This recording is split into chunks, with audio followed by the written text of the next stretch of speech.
byacu biri kuri Yesu. Oya si imbaraga zacu cyangwa imitungo yacu yabasha kuduha ibyo byiringiro, ariko kuri Yesu niho tubibonera. Shaka Yesu akugirira akamaro, mushake bigishoboka agukize, kuko nta bushobozi twebwe dufite baje imbaraga za Yesu Kristo. Shaka Yesu akugirira akamaro, mushake bigishoboka agukize, kuko nta bushobozi twebwe dufite baje imbaraga za Yesu Kristo.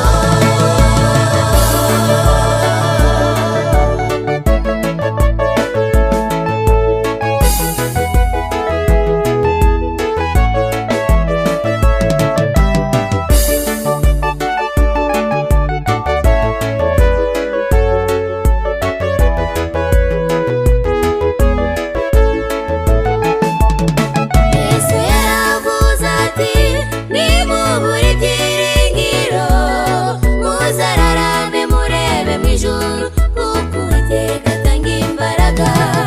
Ariko twe abantu twawugiye mu butunzi bw'isi butabasha kuturokora.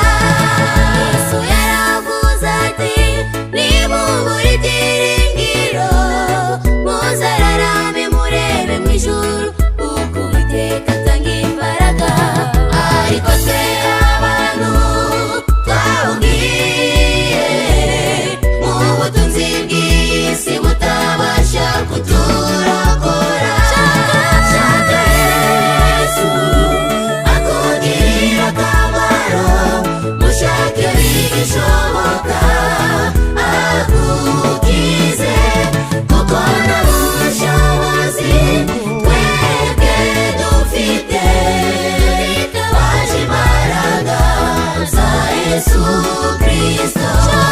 Shaka Yesu akugirira akamaro, mushake bigishoboka agukize, kuko nta bushobozi twebwe dufite baje imbaraga za Yesu Kristo.